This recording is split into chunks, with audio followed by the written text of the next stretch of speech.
Hello నమస్తే, నేను journalist Srinivas. ఈరోజు దిశ పేపర్లో వచ్చిన వార్తలు చూద్దాం. టీచర్లు బాగా పనిచేస్తే రెండోసారి సీఎం అవుతానని ముఖ్యమంత్రి రేవంత్ రెడ్డి గారు చెప్తున్నారు. టీచర్లు బాగా పనిచేస్తే సీఎం గారు మీరు, మీ కార్యకర్తలు బాగా పనిచేస్తే, మీ ప్రభుత్వం బాగా పనిచేస్తే, ఫస్ట్ ఆఫ్ ఆల్ మీ ప్రభుత్వం బాగా పనిచేయాలి. మీ క్యాబినెట్లో ఉన్న మంత్రులు, మీ ప్రభుత్వం, మీ యంత్రాంగం ప్రజలకి ఇచ్చిన మాట ప్రకారం పనిచేస్తే మళ్ళీ ముఖ్యమంత్రి అవుతారు, మీ పార్టీకి గెలుస్తుంది. టీచర్లు పనిచేయటానికి ప్రభుత్వం ఏర్పడటానికి సంబంధం మరి ఏంటో నాకు తెలియదు, కానీ ఆయన చెప్తుండు. అంటే దేనికోసం చెప్తుండు? ఢిల్లీలో అరవింద్ కేజ్రీవాల్ 3 సార్లు ముఖ్యమంత్రి అయిందంటే టీచర్లు విద్య మంచిగా ఇవ్వబట్టే అని చెప్పి, ఢిల్లీలో అరవింద్ కేజ్రీవాల్ ముఖ్యమంత్రిగా 3 సార్లు ఎంపిక కావటానికి టీచర్లు బాగా పనిచేసిన మాట వాస్తవం కావచ్చు, ప్రభుత్వ పాఠశాల ప్రభుత్వ విద్యా వ్యవస్థ బలోపేతం కావటం కూడా వాస్తవం కావచ్చు. దానికి కేవలం మీలాంటి విద్యా వ్యవస్థ అందిలే ఆయన. చాలా అద్భుతమైన విద్యా వ్యవస్థ అందించిండు, ప్రైవేటు కంటే ధీటుగా అందించిండు విద్య కానీ వైద్యం. మీరేం ప్రకటనలకు పరిమితం అయ్యారు, వాళ్ళు పనికి పరిమితం అయ్యారు. పని చేస్తూ మాటలు చెప్పారు, మీరు మాటలు చెబుతూ పని చేయట్లే.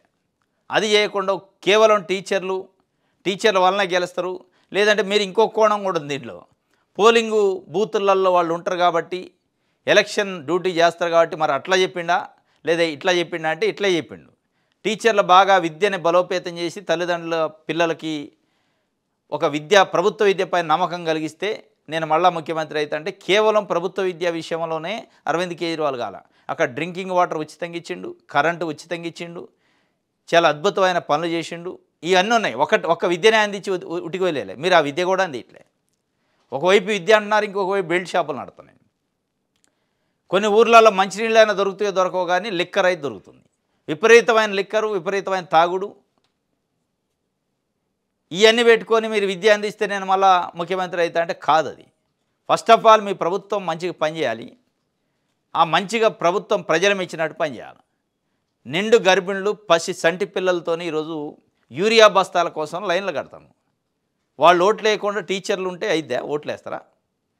యూరియా బస్తాల కోసం చంటి పిల్లల్ని వేసుకొని బాలింతలు, నిండు గర్భిణులు, మహిళలు, వృద్ధులు లైన్లు కట్టి రోజుల తరబడి లైన్లో ఉంటున్నారు. కనీసం దానిపైన రివ్యూ లేదు. మీరు ఇలా నేను మళ్ళా రెండోసారి ముఖ్యమంత్రి అవుతా అంటున్నారు. మీ రెండోసారి ముఖ్యమంత్రి కావాలంటే మీరు పనిచేయాలి, మీ పార్టీ క్యాడర్ని సంతృప్తిపరచాలి, పార్టీ క్యాడర్ పనిచేయాలి. ఫస్ట్ ఆఫ్ ఆల్ యూరియా కోసం లైన్లో నిలబడ్డ రైతుల దగ్గర పోయి అడగండి, రెండోసారి మీరు ముఖ్యమంత్రి అవుతారా లేదా అని అడిగితే చెప్తారు వాళ్ళు. ఇది వారు చెప్తున్నారు. విద్యాభివృద్ధి వల్లే కేజ్రీవాల్ రెండోసారి ముఖ్యమంత్రి అయ్యారు. నాకు స్వార్థం ఉంది, మీతో కలిసి కష్టపడతా, మీరు ఎక్కడికి పిలిస్తే అక్కడికి వస్తా, ఫామ్ హౌస్లో పడుకుంటా, మళ్ళీ సీఎం చేయాలని నేను అడగట్లేదు. గత ప్రభుత్వం విద్యను వ్యాపారంగా మార్చింది. పేదలు రాష్ట్ర తలరాతను మార్చేది చదువు ఒక్కటే. విద్యార్థుల భవిష్యత్తే తెలంగాణ భవిష్యత్తు. మట్టిలో మాణిక్యాలను వెలికి తీయండి. ఉపాధ్యాయ దినోత్సవంలో సీఎం రేవంత్ రెడ్డి గారు. ఇవన్నీ మీరు చెప్పిన నిజమే. పేదలకి విద్యతోనే భవిష్యత్తు ఉంటుంది, విద్యతోనే అభివృద్ధి అవుతారు. కానీ అదే గురుకులాల్లో ఇలా మీరు వెళ్ళి చూడండి. గురుకులాల్లో ఫుడ్ పాయిజన్ అయి పిల్లలు అస్వస్థతకు గురికావటం, సరైన వాటర్ లేవు, తాగటానికి వాటర్ లేవు, వాడుకోవటానికి వాటర్ లేవు, సరైన వాష్రూమ్స్ లేని పరిస్థితి. వాటిని మీరు పట్టించుకోకుండా దానికి స్వయంగా మీరు విద్యాశాఖ మంత్రి, వాళ్ళ ఎడ్యుకేషన్ డిపార్ట్మెంట్ మీ దగ్గరే ఉంది. అయినా కానీ ఎక్కడ వేసిన గొంగడ అక్కడే ఉంది. అది ముందుకి పోవట్లే, వెనక్కి పోవట్లే. ఇంకా అంత ఇంత వెనక్కి పోతుంది తప్ప ముందుకు రావట్లే విద్యా వ్యవస్థ. ఫ్యాకల్టీ యూనివర్సిటీలలో ఫ్యాకల్టీ ఈరోజు నేను రెండోసారి ముఖ్యమంత్రి అయితే అంటున్నారు. కేసీఆర్ను యాగం గట్టింకించిన సమస్యల వలయంలో గులాబీ బాస్ యాగం చేస్తాడట. ఫామ్ హౌస్లో సమస్యలు వస్తే యాగం చేస్తాడు ఆయన. స్పందించడు, మాట్లాడు. సమస్య వచ్చినప్పుడు బయటికి రాడు, మాట్లాడు. కేవలం యాగాన్ని నమ్ముకుంటాడు. యాగం అయితే చేస్తాడు. ఆ యాగం వల్ల అయినా ఇప్పుడు బిడ్డ కొడుకు ఇష్యూ, హరీష్ రావు ఇష్యూ, కేసులు, రకరకాల విచారణల పేరుతోని గందరగోళం ఏమైనా పోద్దాన్ని గట్టెక్కిస్తుందా అంటే యాగాలు గట్టెక్కించు. ఇంకోటి, కేసీఆర్ కొడుకు అయితే సీఎం చేయాలన్నా కేటీఆర్ నాయకత్వాన్ని అస్సలు మేము ఒప్పుకోమంటున్నారు బీఆర్ఎస్ వాళ్ళు. కేటీఆర్ నాయకత్వాన్ని మేము ఎట్టి పరిస్థితుల్లో ఒప్పుకోము. కేసీఆర్ కొడుకు అయినంత అంతలో కేటీఆర్ని ఎట్లా ముఖ్యమంత్రి చేస్తారు అని చెప్పి, ఇది గతంలోది, ఇప్పుడుది కాదు. ఇప్పుడు కవితక్క అప్డేట్స్ అని రోజు ఒక అప్డేట్ ఇస్తుంది, లీకులు ఇస్తుంది. కవితక్క అప్డేట్స్ సంతోష్ రావు చేసిన అవినీతి పైన నిన్నిచ్చింది. ఈరోజేమో కేటీఆర్ పైన కొంతమంది బీఆర్ఎస్ పార్టీ నాయకులు హంపీలో అప్పట్లో ఒక నల్గొండ జిల్లాకు సంబంధించి ఒక మాజీ ఎమ్మెల్యే ఇదే మాజీ మంత్రికి సంబంధించి కీలకమైన నాయకుడికి సంబంధించి ఒక ఫంక్షన్ ఏదో జరిగిందట అక్కడ ప్రోగ్రామ్. ఆ ప్రోగ్రామ్ కొంతమంది బీఆర్ఎస్లో ఉన్న ముఖ్య నాయకులను పిలిచిండు. ఆ ముఖ్య నాయకులంతా అక్కడ చేరి గులాబీ పార్టీకి ఓనర్లం మనం, కేటీఆర్ ఎవరు, కేటీఆర్ నాయకత్వాన్ని మనం ఎందుకు సమర్థించాలని మాట్లాడుకున్నట్టు. దాంట్లో హరీష్ రావు ఉన్నట్టు, హరీష్ రావు ఈటెల రాజేందర్ ఉన్నట్టు. కాకపోతే అది ఎప్పుడైతే ముఖ్యమంత్రిగా అప్పుడున్న కేసీఆర్కి తెలిసిందో వెంటనే హరీష్ రావు సరెండర్ అయినట్టు కేసీఆర్కి. నేను మీకు ఎట్లాంటి ద్రోహం చేయను, నేను మీకు లాయల్గా ఉంటా అని చెప్పినందుకు వాళ్ళు అల్లుడు కాబట్టి ఆయన కాపాడిండు, ఈటెల రాజేందర్ని బలి చేశారు. ఇదంతా నా దగ్గర ఎపిసోడ్ ఉందని ఇప్పుడు బయట పెడుతున్నాం. మొత్తానికి బీఆర్ఎస్ పార్టీలో జరిగిన అంతర్గత విషయాలు, కుంభకోణాలు, అవినీతి అక్రమాలు వీటిపైన రోజుకు ఒక లీకులు అయితే చేస్తాను. ఆ లీకులు కూడా కన్వీనియంట్గా చేస్తున్నారు. ఆమెకు ఎక్కడ దెబ్బ తగలకుండా, కేటీఆర్ కేసీఆర్కి ఎక్కడ బదనం కాకుండా, వాళ్ళకి మచ్చబడకుండా జాగ్రత్తగా ఇష్యూ చేస్తున్నాం. మొత్తానికి కవిత తాపత్రయం అంతా తెలంగాణ కోసం, తెలంగాణ సమాజం కోసం, తెలంగాణ ప్రజలకు జరుగుతున్న అన్యాయం గురించో మాట్లాడలేము. కేవలం అన్న తండ్రి వాళ్ళని కాపాడటానికి, వాళ్ళని ప్రొటెక్ట్ చేయడానికి మాట్లాడుతున్నట్టు ఉంది తప్ప ఆమెని, వాళ్ళ నాన్నని, అన్నని కాపాడుకునే ప్రయత్నంలో ఉంది ఈ అవినీతి అక్రమాలు, ఆ పేరు చెడ్డ పేరు నుంచి తప్ప ఎక్కడో తెలంగాణ సమాజానికి ఈ నష్టం జరిగిందని చెప్పట్లే. మొన్న ప్రెస్ మీట్లో అది చెప్పింది, ఈరోజు అదే చెప్తుంది. కేటీఆర్ నాయకత్వాన్ని మేము ఎట్లా సమర్థిస్తామని అన్నారు కాబట్టి అదేదో పెద్ద ప్రపంచ ఇష్యూ అయినట్టు, దానికి తెలంగాణ సమాజానికి ఏదో సంబంధం ఉన్నట్టు, అది పార్టీ ఇంటర్నల్ విషయం. ఇది మొత్తానికి అన్న కోసం, నాన్న కోసం ఆమె తపనంతా. రైట్, వెలుగు పేపర్ చూద్దాం.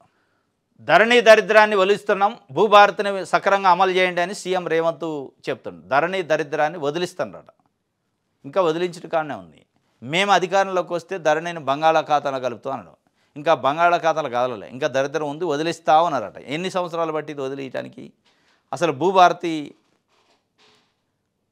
అనేది సక్రంగా ఉంటే వదిలించడానికి ఎంత టైం పట్టిద్దే అనేది పెద్ద ప్రశ్న. ఇప్పటికీ కూడా రైతులు కొన్ని లక్షల మంది ఎంఆర్ఓ ఆఫీసుల చుట్టూ తిరుగుతుండ్రు, తహసీల్దార్ ఆఫీసుల చుట్టూ. వాళ్ళ సమస్యలు అట్లే ఉన్నాయి. భూభారతి అయితే వచ్చింది, కానీ ఇంకా సమస్యలు, కొన్ని కొత్త సమస్యలు వస్తున్నాయి. దానిపైన రివ్యూ చేయాలి, మీరు మాట్లాడాలి. ఉత్తర దరిద్రాన్ని వదిలిస్తున్నాం. ఈ నెల 15న కామారెడ్డిలో కాంగ్రెస్ సభ ఉందట, 1,00,000 మందితో నెరవేరుస్తామని పీసీసీ చీఫ్ మహేష్ కుమార్ గౌడ్ చెబుతున్నారు. కామారెడ్డి ఏం వరదలు వచ్చి మునిగిపోయింది, ఇప్పుడు సభ పెడతాం. రాజకీయ సభ కాదు కామారెడ్డికి కావాల్సింది, ప్రభుత్వ సాయం కావాలి. ప్రభుత్వం నుంచి దానికి, ఆ కామారెడ్డి పట్టణానికి అక్కడ వరదలో ఎఫెక్ట్ అయిన కుటుంబాలకి సహాయం కావాలి తప్ప మీ రాజకీయ మీటింగ్లు పెట్టి, సభలు పెట్టి మళ్ళీ అక్కడ డిస్టర్బెన్స్ చేయడం కాదు. కామారెడ్డిలో పెట్టాల్సింది అది కాదు, ఆసరా ఇవ్వాలి, క్యాంపులు పెట్టాలి. అది వదిలేసి ఈ నెల 15న కామారెడ్డిలో కాంగ్రెస్ 1,00,000 మందితో సభట. ఆమోదమా రాష్ట్రపతికే, మళ్ళా కథ మొదటికే వచ్చింది. 42% బీసీలకి స్థానిక సంస్థల్లో రిజర్వేషన్లు. దానికోసం అసెంబ్లీలో ఒక బిల్లు పాస్ చేశారు. 50% రిజర్వేషన్ల సీలింగ్ని ఎత్తేస్తున్నాం అని చెప్పి, ప్లస్ 2018 పంచాయతీరాజ్ చట్టంలో కొన్ని సెక్షన్లని సవరణ చేస్తూ ఈ రిజర్వేషన్ల కోసం గవర్నర్కి పంపారు. గవర్నర్ ఏం చేస్తారు, న్యాయ నిపుణులు పిలుచుకుంటారు, ఏం చేద్దాం దీనిపైన. అసలు ఈ సీలింగ్ ఎత్తేసే అధికారం రాష్ట్ర ప్రభుత్వానికి ఉందే? రాష్ట్ర ప్రభుత్వానికి సీలింగ్ ఎత్తేసే అధికారం లేకుండా సభ ఒక బిల్లు పాస్ చేసి నాకు పంపితే దాన్ని ఆమోదించవచ్చా లేదా అనే సంశయాన్ని ఆయన న్యాయ నిపుణుల ముందు పెట్టిండట. ఇక వాళ్ళు అటు ఇటు డిస్కస్ చేస్తారు 2-3 రోజులు. దాని తర్వాత తీసుకుపోయి రాష్ట్రపతి కోర్టులో పడేస్తారు. ఈ బంతి రాష్ట్రపతి కోర్టులో పడింది. ఇక అక్కడ ఇప్పటికే 2 ఉన్నాయి, ఆడ ఆర్డినెన్స్ ఉంది, అంతకుముందు పంపిన బిల్లు ఉంది. వీటన్నిటిని చూపించి హైకోర్టులో పర్మిషన్ అడిగింది ప్రభుత్వం. ఎన్నికలు వాయిదా వేయండి, ఎన్నికలకి ఇంకొద్దిగా టైం ఇవ్వండి మాకు. ఈ టైం ప్రొలాంగ్ అయితే ఉంటుంది. తెలంగాణ రాష్ట్రంలో స్థానిక సంస్థల ఎన్నికలు ఎప్పుడు జరుగుతాయి అనేది కనీసం ముఖ్యమంత్రికి కూడా తెలియదు, ప్రభుత్వానికే తెలియని పరిస్థితి. అలా గందరగోళం, ముడుల మీద ముళ్ళు వేస్తున్నారు. అది పీట ముళ్ళు వేసి అసలు ఇప్పలేని స్థాయిలో దాన్ని తయారు చేస్తున్నారు తప్ప సమస్యని జటిలం అవుతుంది, పరిష్కారం కావట్లే. మొత్తానికి ఆమోదమా రాష్ట్రపతికి అంటే బీసీ బిల్లుల విషయంలో గవర్నర్ నిర్ణయంపై తీవ్ర ఉత్కంఠ. రాజ్భవన్కు లీగల్ టీంను పిలిపించుకొని సలహా తీసుకున్న జిష్ణుదేవ్.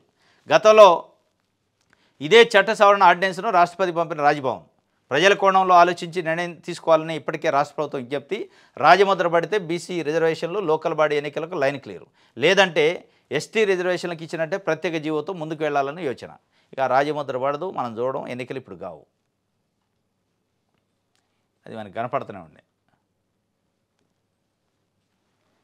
ఆంధ్రప్రదేశ్ నాది స్వార్థమే, రెండోసారి ముఖ్యమంత్రి కావాలనుకుంటున్నా, మా బలగం ఉపాధ్యాయులే. మొత్తానికి ఉపాధ్యాయులను నమ్ముకొని రెండోసారి ముఖ్యమంత్రి కావాలనుకుంటుండ్రు రేవంత్ రెడ్డి గారు. కేవలం ఉపాధ్యాయుల్ని, వాళ్ళ పార్టీ నాయకుల్ని, కార్యకర్తలు నమ్ముకోవట్లే, ప్రజలు నమ్ముకోవట్లే, రైతులు నమ్ముకోవట్లే, యువతను నమ్ముకోవట్లే.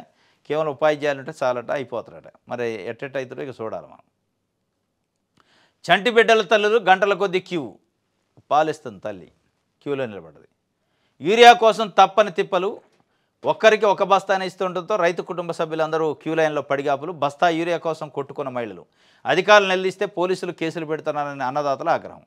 ఇక డోకా లేదని వ్యవసాయ శాఖ మంత్రి, డోకా లేదంటూనే ఉంటే ఆ లైన్లో ఉండే 10,000 మెట్రిక్ టన్నులు యూరియా వచ్చిందట రాష్ట్రానికి. వచ్చాక ఇక డోకా లేదు, వస్తే అది.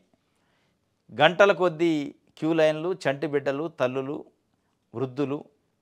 దీనిపైన మీరు ముఖ్యమంత్రిగా రివ్యూ చేయాలి. నేను రెండోసారి ముఖ్యమంత్రి అయితే అని చెప్పటం కాదు. రెండోసారి ముఖ్యమంత్రి కావాలంటే ప్రజలు మెచ్చాలా, మెప్పించాలా, ప్రజలు ఇష్టపడాలా, ప్రజల కష్టాలని మీరు కనిపెట్టాలా. ఏది చూడకుండా నేను ముఖ్యమంత్రి అయితే అంటే ఎట్లయితారు? 6 నెలల్లో ఉప ఎన్నికలు, స్పీకర్ లేట్ చేస్తే మళ్ళీ సుప్రీంకి పోతాం, ఫిరాయింపులపై న్యాయ పోరాటం ఆగదు, పోచారం శ్రీనివాసరెడ్డి ఓటమి తథ్యం, పాలన చేతగాని కాంగ్రెస్ ప్రజలకు క్షమాపణ చెప్పాలి, బీఆర్ఎస్ వర్కింగ్ ప్రెసిడెంట్ కేటీఆర్ చెప్తుండు. 6 నెలల్లోనే వస్తాయట ఉప ఎన్నికలు. ఏది 10 మంది పార్టీ మారిన ఎమ్మెల్యేలు ఎట్టెట్ట వస్తాయి? 2014లో 2018లో కాంగ్రెస్ తెలుగుదేశం పార్టీ నుంచి గెలిచిన ఎమ్మెల్యేలు కూడా బీఆర్ఎస్ పార్టీలో జాయిన్ అయ్యారు. అప్పుడు రాని 6 నెలల ఎన్నికలు ఇప్పుడు ఎట్లా వస్తాయి? ఇప్పుడు ఏమైనా కొత్తగా చట్టాలు వచ్చినాయా అంటే జడ్జిమెంట్లు వచ్చినాయి అంతే, చట్టాలు రాలే. అదే పార్టీ ఫిరాయింపుల చట్టం పాతదే ఉంది. ఆ పార్టీ ఫిరాయింపుల చట్టాన్ని అడ్డం పెట్టుకొని, స్పీకర్ని అడ్డం పెట్టుకొని మీరు 10 ఏళ్ల పాటు ఫిరాయింపు చేసిన ఎమ్మెల్యేల పైన అనర్హత పడకుండా మళ్ళీ వాళ్ళకి టికెట్లు ఇచ్చారు. కానీ ఇప్పుడు మీరు ప్రతిపక్షంలో ఉంటప్పటికీ ఎన్నికలు రావాలి, ఎన్నికలు ఎందుకు రావు, ప్రజాస్వామ్యం పైన దాడి చేశారు, ఎమ్మెల్యేలను కొన్నారు అని అంటారు. మీరు ఏమైనా సుధపూసలు అయితే, మీరు తప్పు చేయకపోతే, మీరు కొనకపోతే, మీరు మంత్రి పదవి లేకపోతే అనుకోవచ్చు. ఇక 6 నెలల ఎన్నికలు వస్తాయట, పోచారం శ్రీనివాసరెడ్డిని ఓడిస్తారట, 10 మంది ఎమ్మెల్యేలను ఓడిస్తారట. అంత సినిమా ఇప్పుడు ఉందా మీకు బీఆర్ఎస్ పార్టీ? ఇప్పుడున్న పరిస్థితులలో అసలు మీరు కంటెస్ట్ చేసే పరిస్థితుల్లో ఉన్నారా అనేది కూడా ఒక ప్రశ్న. కవిత ఎపిసోడ్ కానీ, హరీష్ రావు ఎపిసోడ్ కానీ, పార్టీలో అంతర్గత కుమ్ములాట్లు కానీ ఇవన్నీ చూస్తుంటే అసలు పార్టీ క్యాడరే ఒక గందరగోళం ఉంది. ఈ గెలుపు దాగబోయారు. మరి ఇది ఎట్లెట్లా అంచనా వేస్తారో తెలియదు. అంటే కాంగ్రెస్ పార్టీ పరిపాలన పైన, ప్రభుత్వం పరిపాలన పైన వ్యతిరేకత ఉంది అనేది అనుకుంటున్నారు. వ్యతిరేకత ఒకటే చాలదు, గెలవటానికి కేవలం వ్యతిరేకత ఉంటే ఇక ఆ వ్యతిరేకత ఉంది కాబట్టి నాకు ఓటేస్తారంటే కూడా కుదరదు. మీకు ఓటేసే అర్హత, మీకు ఓటేయాలనే ఆలోచన, ఆ నమ్మకాన్ని, విశ్వాసాన్ని ప్రజలు కల్పించాలి. కాంగ్రెస్ పార్టీ 2014, 2018లో అదే మిస్ అయింది. 2018లో కాంగ్రెస్ పార్టీ దాన్నే నమ్ముకుంది. కేసీఆర్ పాలన పైన వ్యతిరేకత ఉంది కాబట్టి నాకు ఓటేస్తారు అనుకోను. వేశారు ఓట్లు. అసలు మీకు ఆ పొటెన్షియాలిటీ ఉండాలని నమ్మలే. 2018లో వేయలేదు, 2023కి వచ్చేసరికి వ్యతిరేకత తీవ్రమైంది. At the same time potentiality Congress పార్టీకి అనివార్యంగా వేయాల్సిందే అనే పరిస్థితి వచ్చింది. అది వస్తే తప్ప ఉట్టినే ఉప ఎన్నికలు వస్తే మేము గెలుస్తాం, ఉప ఎన్నికలు వస్తే 6 నెలల్లో అంటుండు. అంటే సుప్రీంకోర్టుకి వెళ్తారట మళ్ళీ స్పీకర్ లేట్ చేస్తే. మళ్ళీ సుప్రీంకోర్టు ఏం చెప్తే మళ్ళీ టైం పెట్టింది. ఎందుకంటే స్పీకర్ ఒక కాన్స్టిట్యూషనల్ బాడీ, రాజ్యాంగబద్ధ సంస్థ. At the same time court కూడా ఒక రాజ్యాంగబద్ధమైన సంస్థ. ఒక రాజ్యాంగబద్ధమైన సంస్థ ఇంకొక రాజ్యాంగబద్ధమైన సంస్థని ఆర్డర్ చేయలేదు, సూచన చేస్తుంది. అది అంత ఈజీ కాదు ఆర్డర్ చేయడం అనేది. రైట్. ఆంధ్రజ్యోతి చూద్దాం. టార్గెట్ తెలంగాణ, తాజా పరిణామాలని అనుకూలంగా మలుచుకునే దిశగా బీజేపీ అధిష్టానం. బీఆర్ఎస్ బలహీనపడితే బీజేపీ బలం పుంజుకుంటుందనే అభిప్రాయం. 10-11 తేదీల్లో రాష్ట్ర నేతలతో భేటీ, పార్టీ బలోపేతానికి వ్యూహరచన. ఆపరేషన్ ఆకర్షక శ్రీకారం, బీఆర్ఎస్ నేతలను చేర్చుకోవాలని యోచన. ఢిల్లీ కన్సర్న్లోనే రాష్ట్రంలో మొదలుగానున్న రాజకీయ కార్యాచరణ. టార్గెట్ తెలంగాణ అట బీజేపీకి. ఏంటిది టార్గెట్ తెలంగాణ అంటే? బీఆర్ఎస్ పార్టీ వీక్ అయితే బీజేపీ బలపడిద్ది అనుకుంటున్నారట. ఎట్లా బలపడిద్ది? బీఆర్ఎస్ పార్టీ వీక్ అయితే బీజేపీ బలపడవచ్చు, కాంగ్రెస్ కూడా బలపడవచ్చు. ఇక్కడ రూలింగ్ పార్టీ కాంగ్రెస్. బీఆర్ఎస్ బలహీనపడితే కేవలం బీజేపీ బలపడిద్దనే ఈక్వేషన్ ఎట్లయితో మరి వాళ్ళు ఎట్లా ఆలోచిస్తారో అర్థం కావట్లేదు. కానీ తెలంగాణ పరిస్థితి వేరు.